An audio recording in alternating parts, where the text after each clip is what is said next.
হেলাই ফেলাই দিন যেটা কেটে যাচ্ছে, এই দিন কখনো আসবে না। তবে আপনি স্বাভাবিক হবেন, আপনার ভবিষ্যৎ। আসসালামু আলাইকুম। সংস্কারের জন্য যে প্রস্তাবনাগুলো আসছে, প্রিলি, রিটেন এবং ভাইভা, এই তিনটি স্তরের টাইম ফ্রেমের দিকে যেমন একটা সংস্কারের জন্য প্রপোজাল এসেছে, পাশাপাশি এখানে কিন্তু পিসিএস রিটেন পরীক্ষার জন্য সিলেবাসের জন্য একটা প্রস্তাব এসেছে।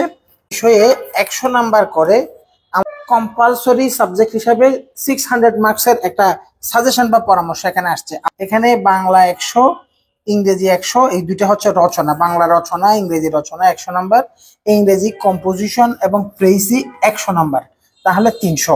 এরপরে বাংলাদেশ বিষয়গুলি যেটা বর্তমানে 200 নম্বরের, ওই বিষয়টাকেও আমাদের 100 নম্বরে দেখানো হয়েছে।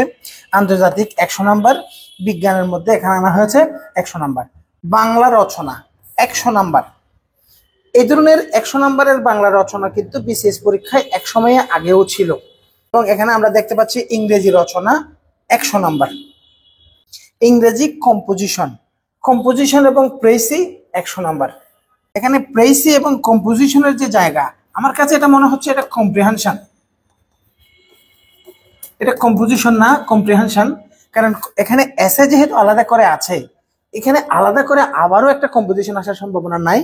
তাহলে এখানে একটা প্যাসেজ বা এসে কম্প্রিহেনশন বা এটা মূলত আমার কাছে মনে হচ্ছে প্যাসেজ এবং প্রেসি বা সামারি যেটা বর্তমানে প্রচলিত আছে ওই জিনিসটা থাকতে পারে। এই ধরনের একটা পরামর্শ এখানে আসছে। এরপরে বাংলাদেশ বিষয়াবলী নামে যে বিষয়টা বর্তমানে চলমান, বাংলাদেশ বিষয়াবলীতে কিন্তু 16টি চ্যাপ্টার আছে, 16টি অধ্যায় বর্তমান বাংলাদেশ বিষয়াবলীতে। এই 16টি অধ্যায়, এখানে কিন্তু এই বাংলাদেশ বিষয়াবলীর ভেতরে সংবিধান, তারপরে দেশের ইতিহাস, ঐতিহ্য, সংস্কৃতি, এই বিষয়গুলো আছে। পরিবর্তন কি এখানে কোনো কিছু আছে? পরিবর্তন আছে। বাংলা ইংরেজির ক্ষেত্রে এখানে পরিবর্তন চলে আসছে। বাংলাতে 100 নম্বরের একটা রচনা, তার মানে বাংলা সাহিত্য এবং ব্যাকরণের যে বিষয়, এগুলো দেখানো হয়নি। আবার এখানে ইংরেজির ক্ষেত্রে ইংরেজি 200 নম্বরকে ভেঙে ভেঙে আলাদা করে দেখানো হয়েছে। এখানে রচনা দেখানো হয়েছে, এখানে আবার কম্পোজিশন দেখানো হয়েছে। হতে পারে এটা কম্প্রিহেনশন লেখা হয়েছিল প্যাসেজ এবং সামারি, এটা কিন্তু বর্তমানেও চলমান, এবং তাও ঘুরে ফিরে ইংরেজিতে 200 নম্বর কিন্তু আমরা দেখতে পাচ্ছি। কিন্তু বাংলাদেশ বিষয়াবলীতে সংবিধান, ইতিহাস, ঐতিহ্য, এগুলো বাংলাদেশ বিষয়াবলীর বর্তমান যা চলমান তার মধ্যে অন্তর্ভুক্ত আছে। এবং এখানেও আমরা দেখতে পাচ্ছি এখানে 200 নম্বরের মধ্যে, এই জায়গায় 200 নম্বরের মধ্যে 100 নম্বর দেখানো হচ্ছে। তারপরে আন্তর্জাতিক 100 নম্বর আছে।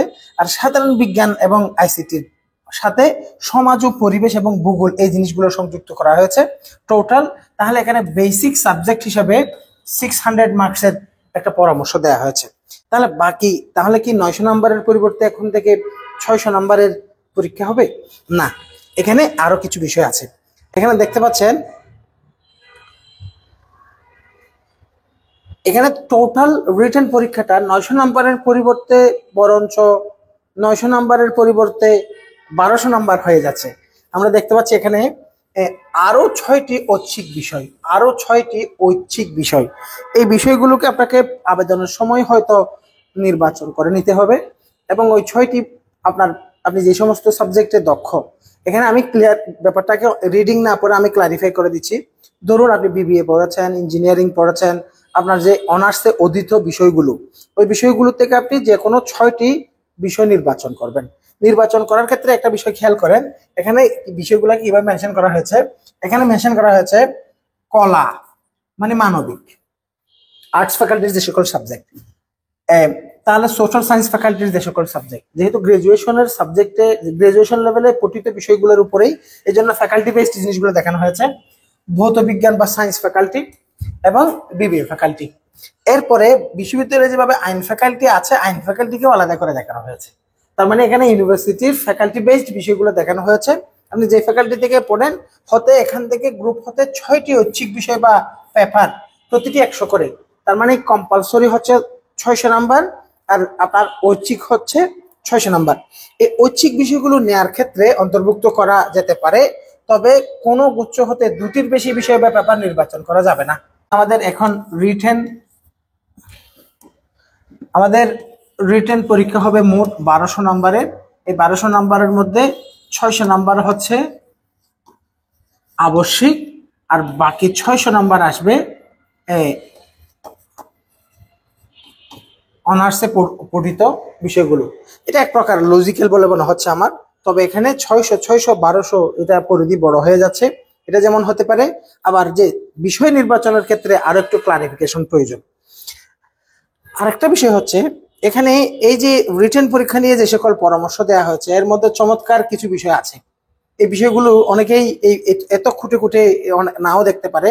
প্রথমত হচ্ছে, 1 নম্বর পয়েন্ট হচ্ছে, প্রার্থীদের সমস্যা সমাধানের ক্ষমতা এবং মনস্তাত্ত্বিক গুণাবলী মূল্যায়ন করার জন্য পরীক্ষার ধরনগুলো আপডেট করা উচিত। অর্থাৎ বর্তমানে যে সমস্ত চলমান প্রক্রিয়া, তথাকথিত মুখস্থ করে কিছু প্রশ্ন নোট করে রেডি করে পরীক্ষা দেওয়ার যে প্রক্রিয়া, এখানে এজন্য অতিরিক্ত একটি ইন্টিগ্রিটি পরীক্ষা পরিচালনা করা যেতে পারে, যা হবে উত্তীর্ণ ব্যক্তিদের প্রাথমিক স্ক্রিনিং। তাহলে প্রথমেই এখানে এটা কিভাবে করা হবে আমি জানি না, প্রাইমারি স্ক্রিনিং, এই ধরনের একটা পরামর্শ এখানে আসছে। বাকি বিষয়গুলো সুস্পষ্টভাবে বোঝা যাচ্ছে, কিন্তু এখানে অ্যালার্মিং পয়েন্ট আছে। প্রথমত হচ্ছে, লিখিত ও মৌখিক পরীক্ষায় উত্তীর্ণের ন্যূনতম নাম্বার 60%, 60%, 60%। অর্থাৎ বর্তমানে কিন্তু 50% নাম্বার, মনে করেন বর্তমানে আপনার রিটেন পরীক্ষার টোটাল মার্কস হচ্ছে 900। এই 900 নাম্বারের মধ্যে 900 নাম্বারের যদি 50%, কেউ যদি 450 নাম্বার পায়, তাহলে কিন্তু তিনি 50%-এর 450 নাম্বার পায়, তাহলে তিনি কিন্তু এলিজিবল ফর ভাইভা হন, অর্থাৎ তিনি ভাইভা দিতে পারেন। অনুরূপভাবে বর্তমানে ভাইভার জন্য 200 নম্বর, যদিও 200 নম্বরের বিষয়টা বর্তমানে 100 নম্বরে নিয়ে আসা হয়েছে। রানিং 44th বিসিএস ভাইভাতে কিন্তু 200 নম্বরে নেওয়া হচ্ছে এখানে। তাহলে এখানে 200 নম্বর ধরুন, 200 নম্বরে যদি কেউ 100 মার্কস পায়, তাহলে এই 200 নম্বরের 50% হিসাবে তিনি কিন্তু পাস ধরা হয়। তাহলে কেউ যদি ফেল করেন, তিনি কিন্তু নন ক্যাডার বা অন্যান্য চাকরির জন্য কিন্তু এলিজিবল হবেন না। ভাইভাতে পাস করার কিন্তু একটা ব্যাপার, এখানে কিন্তু 50%-এর জায়গায়, তার মানে এখানে যদি 100 নম্বর হয়, 100 নম্বরে কমপক্ষে আপনাকে 60 মার্কস পেতে হবে পাস করার জন্য। আগে যদি 50 মার্কস পেতেন, তাহলে কিন্তু আপনাকে পাস ধরা হতো। এই ব্যাপারগুলো কিন্তু এখানে ইম্পর্টেন্ট ইম্পর্টেন্ট ইম্পর্টেন্ট, এই পয়েন্টটা একটা বিষয়। এরপর আরেকটা পয়েন্ট দেখেন, এখানে প্রার্থীদের পক্ষে যায় এমন আরেকটা পয়েন্ট হচ্ছে, স্বচ্ছতা নিশ্চিত করার জন্য বিসিএস এর চূড়ান্ত ফলাফল ব্রেকডাউন মানে কি? ব্রেকডাউন মানে হচ্ছে কাটমার্ক বলি না আমরা, কাটমার্ক। মনে করেন প্রিলিমিনারিতে কত নাম্বারে সর্বশেষ পাস করেছে, এই ব্যাপারটা সহ প্রার্থীদের মধ্যে তাদের প্রাপ্ত নাম্বার নিয়ে বিভ্রান্তি রয়েছে। এই জন্য প্রিলি, রিটেন এবং ভাইভা এই ধরনের পরীক্ষাগুলোতে পরীক্ষার নাম্বারটা প্রকাশ করা, তখন অনেক অস্পষ্টতা দূর হয়ে যাবে, পিএসসিতে অনেক বেশি স্বচ্ছতা আসবে। একেবারে ভেরি গুড ইনিশিয়েটিভ। তবে আমার কাছে 60%-এর জায়গাটা একটু কঠিন করে দেয়া বলে মনে হচ্ছে। আরেকটা বিষয় হচ্ছে কোনো প্রার্থী পরপর 3বার পরীক্ষায় ব্যর্থ হলে তিনি আর পরীক্ষা দিতে পারবেন না। কোনো প্রার্থী পরপর 3বার ব্যর্থ হলে তিনি আর পরীক্ষা দিতে পারবেন না। ধরুন 3বার, এখন পরপর 3বার কি প্রিলিমিনারি দেয়া নাকি ভাইভা দেওয়া? রিমেম্বার, প্রিলি কোনো পরীক্ষা না, প্রিলি হচ্ছে বাছাই, পরীক্ষা হচ্ছে রিটেন। তাহলে রিটেন যদি আপনি ব্যর্থ হন, ওটাও বোধহয় ধরা হবে না। এখানে আসলে 3বার ভাইভা দেওয়ার বিষয়টা মিন করা হবে বলে আমার মনে হচ্ছে। কারণ আবারও বলছি, প্রিলিমিনারি কোনো পরীক্ষা না। প্রিলিমিনারি হচ্ছে actually you are eligible for the written exam, written পরীক্ষা দেওয়ার জন্য একটা টিকিট মাত্র। দ্যাটস ওয়াই 3বার প্রিলি ফেল করলে পরীক্ষা দিতে পারবেন না, এই ব্যাপারটা নয়। এখানে হচ্ছে আসলে ভাইভার ক্ষেত্রে মেনশন করা হচ্ছে ক্লিয়ারলি। এই তথ্যগুলো এখানে কোনো ধরনের কাটছাট বা কোনো ধরনের সংযোজন বিয়োজন করা হয় নাই। ইনফরমেশনগুলো নেওয়া হচ্ছে জনপ্রশাসন মন্ত্রণালয়ের যে ওয়েবসাইটে প্রকাশিত সংস্কার প্রস্তাবনা, জনপ্রশাসন সংস্কারের জন্য কমিশন যে প্রস্তাবনা জমা দিয়েছে, ওয়েবসাইটে যে তথ্য আছে, এই তথ্য থেকে। এবার আসেন, আমি যে কথাগুলো একটু আগে যে কথাগুলো বলছিলাম, এখন একজন প্রার্থীকে আমরা এখানে দেখতে পাচ্ছি বাংলায় রচনা লিখতে হবে, ইংরেজিতে রচনা লিখতে হবে, বাংলাদেশ বিষয়াবলী, আন্তর্জাতিক বিষয়াবলী, যে বিষয়গুলো এখানে যা আছে, এখানে কিন্তু সরাসরি কিন্তু এখানে ম্যাথকে অপশনাল জায়গায় নিয়ে যাওয়া হয়েছে। তার মানে ম্যাথ এবং সায়েন্সের যে একটা আধিক্য ছিল, এই জায়গাটার মধ্যে কি নেতিবাচকতা আসছে, এটা কিন্তু ভুল ধারণা। ম্যাথ দিয়ে যিনি, কারণ একটা মানুষ ম্যাথের টোটাল মার্কস ছিল 50 মার্কস দিয়ে কিন্তু যিনি ম্যাথ কম পারেন, রিটেন পরীক্ষার জন্য মোটামুটি প্রস্তুতি নেন, তিনি কিন্তু মোটামুটি প্রস্তুতি নিয়েও 35 মার্কস পাচ্ছে। আর যিনি ম্যাথ খুব মানে আউটস্ট্যান্ডিং লেভেলের ভালো, ইনি 50/50 পাচ্ছে ম্যাথমেটিক্স এর মাধ্যমে। তাহলে একজন 35 আর একজন 50 হলে এখানে 15 নম্বরের যে গ্যাপ, এটা কিন্তু অনেক বড় ধরনের ডিসক্রিমিনেশন সৃষ্টি করে বলে আমার মনে হয় না, কারণ রিটেনের নাম্বার হচ্ছে 900 নাম্বার। কিন্তু ম্যাথ যে নাই একেবারে বাদ তা নয়, যারা ম্যাথ পারে তারা কিন্তু ঠিকই এখানে ঐচ্ছিক বা অপশনাল সাবজেক্টে যেহেতু ম্যাথকে নেওয়ার সুযোগ আছে, তারা কিন্তু এদিকে বিট করার অপরচুনিটি ঠিকই পাবে। সুতরাং এটা এক পেশা হওয়ার কোনো জায়গা নাই।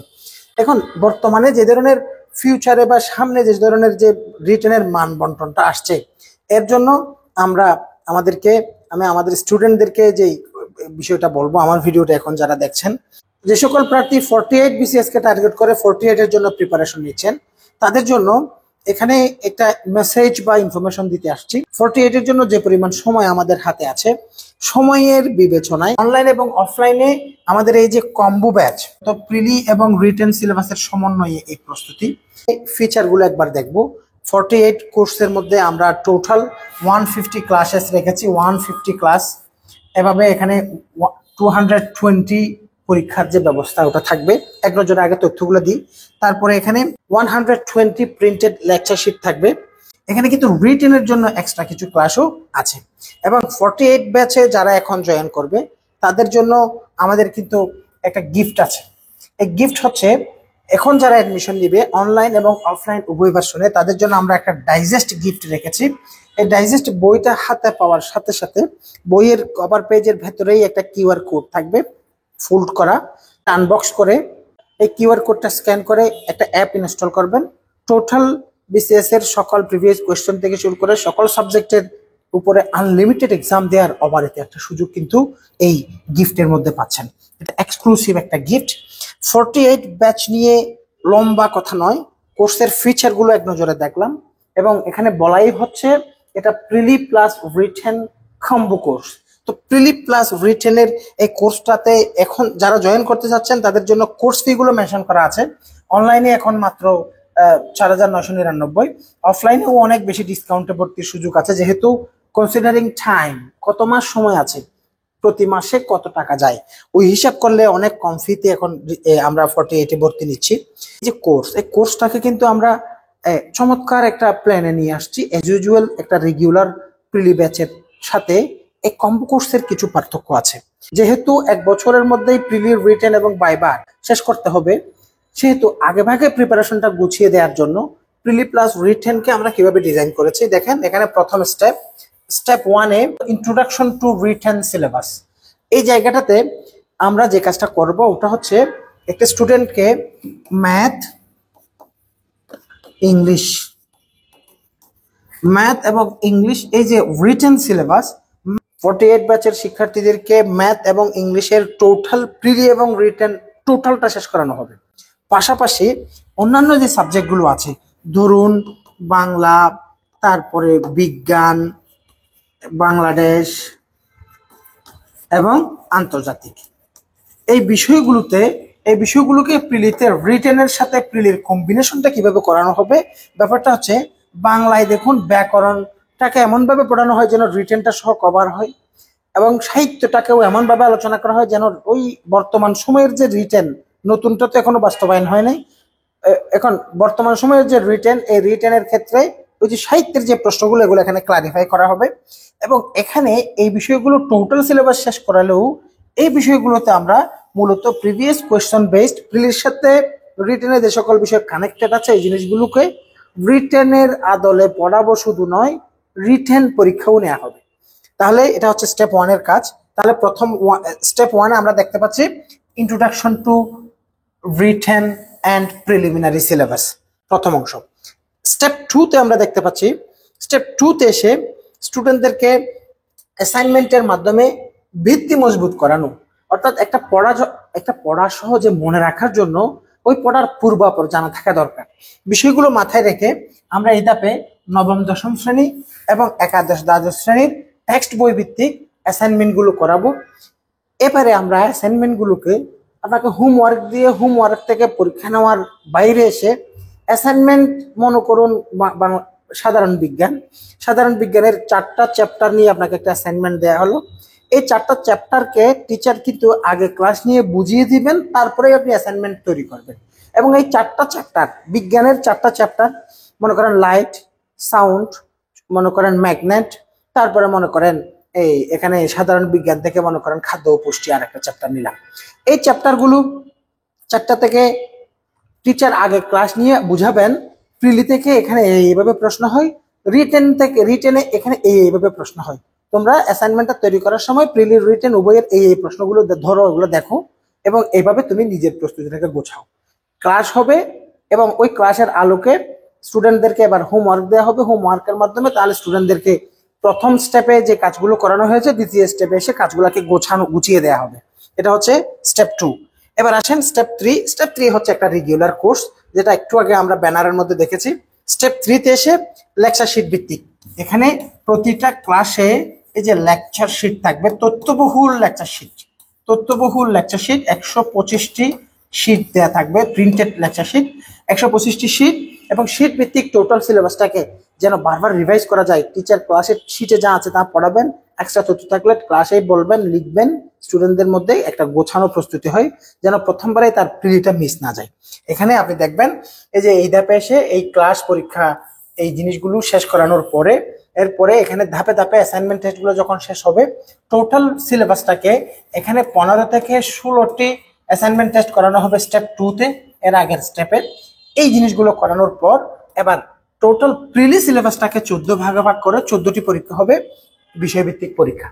এরপরে এখানে প্রত্যেকটা সাবজেক্ট শেষ করার পরে বর্তমানে যে 10টি বিষয় আছে 10টি সাবজেক্ট ফাইনাল হবে। সিলেবাসের ভিত্তি মজবুত করার জন্য এখানে এই বিষয়ভিত্তিক মডেল টেস্ট, অর্থাৎ মডেল টেস্টের মতো করে 200 নম্বরের পরীক্ষাই হবে, কিন্তু ওই 200 নম্বরের পরীক্ষার জন্য সময় থাকবে মাঝখানে প্রিপারেশন নেওয়ার, এবং কোন কোন চ্যাপ্টার থেকে প্রশ্নগুলো করা হবে ওটা আগে থেকে হোমওয়ার্ক দেওয়া থাকবে। এভাবে ওই স্টেপে এসে টোটাল সিলেবাসটাকে আরো একবার রিভাইজ করার সুযোগ পাবে স্টুডেন্টরা। এটা হচ্ছে মডেল টেস্ট লেভেল 1। এখানে মাত্র 6টি পরীক্ষা, কিন্তু এগুলো অনেক এক্সক্লুসিভ এক্সাম। এরপরে কোয়েশ্চেন রিভিউ টেস্ট, মনে করেন জব সলিউশন এবং অন্যান্য ক্যাডার নন ক্যাডার প্রশ্নগুলো রিভিউ করে ওগুলোর উপরে পরীক্ষা নেওয়া হয়। এখানে মূলত 4টি পরীক্ষা হয়।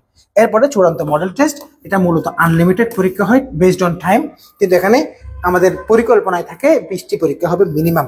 এখানে একজন শিক্ষার্থী আমাদের এখানে যে পার্থক্যটা পাবে ওটা হচ্ছে শতভাগ বিশেষ ক্যাডার শিক্ষকদের ক্লাস। আপনি ক্যাডার হতে চাচ্ছেন, আপনি এখানেই যতটুকু একটা প্ল্যাটফর্মের সাথে সংযুক্ত হন মূলত মোটিভেশন পাওয়ার জন্য, ট্রু গাইডলাইন পাওয়ার জন্য। সাকসেসফুল মানুষগুলোর গাইডলাইনগুলো ট্রু হয়, মোটিভেটিং হয়, ইনফ্লুয়েন্সিয়াল হয়। সুতরাং এখানে শতভাগ অ্যাবসলিউটলি 100% বিশেষ ক্যাডার শিক্ষকরা পড়াবেন প্রথমত। দ্বিতীয়ত অফলাইনে যারা শিক্ষার্থী তাদের জন্য সকাল 7টা থেকে রাত 12টা পর্যন্ত এয়ার কন্ডিশন মানসম্মত লাইব্রেরিতে পড়ার একেবারে সবচেয়ে দ্য লংগেস্ট পিরিয়ড আপনি লাইব্রেরিতে কাটানোর একটা অবাধ অপরচুনিটি আমাদের হেল্পলাইনে পাবেন। যারা 48কে টার্গেট করে এগিয়ে যেতে চাচ্ছেন, এই 3টি স্টেপের যে কথা বললাম, যখন আপনি আপনার হাতে মাত্র 6 মাস 7 মাস 5 মাস সময় থাকবে, ওই সময়ে যদি এসে আমাদের সাথে সংযুক্ত হন, তখন কিন্তু 3টি স্টেপের সবকিছু আপনাকে দেয়া হবে। কিন্তু আপনি কি আসলে নিজেকে প্রস্তুত করার জন্য, অ্যাসাইনমেন্ট গুলো করার জন্য, নিজেকে গোছানোর জন্য সব কাজ ওভাবে সম্ভব? ওই সময়ে সময় কমে যাবে। এই জন্য যারা প্রিপারেশন শুরু করতে চাচ্ছেন, এই দেশের এই পরিস্থিতি, ওই পরিস্থিতি, পরিবর্তিত পরিস্থিতি সবকিছু একদিন স্বাভাবিক হয়ে আসবে, সবকিছু স্বাভাবিক হয়ে আসবে। আপনি আরেকটু পরে শুরু করবেন, অনার্স পরীক্ষাটা শেষ করে শুরু করবেন, আরো কয়দিন পরে শুরু করবেন। হেলাই পেলায় দিন যেটা কেটে যাচ্ছে, এই দিন কখনো আসবে না। একদিন সবকিছু স্বাভাবিক হবে, দেশের পরিস্থিতি স্বাভাবিক হবে, আপনি স্বাভাবিক হবেন, আপনার ভবিষ্যৎ। আপনি পড়ছেন না, কিন্তু আপনার যে সকল বন্ধুরা এই বন্ধুর পরিস্থিতিতে এই সময়েও সিরিয়াসলি বই পুস্তকের সাথে লেগে আছে, তারা কিন্তু এগিয়ে যাবে। আমাদের অনলাইনে এবং অফলাইনে উভয় ভার্সনে সংযুক্তির জন্য এই নাম্বারে হোয়াটসঅ্যাপ করে আমাদের ভর্তি সম্পর্কে আপনারা তথ্যগুলো জেনে নেবেন। আশা করব এই যে এক্সক্লুসিভ 48 ব্যাচে অনলাইন অফলাইন উভয় ভার্সনে আপনারা জয়েন করে সাকসেস আসার যে কাজ এটা তারা করে নেবেন। সবাই ভালো থাকবেন। আসসালামু আলাইকুম।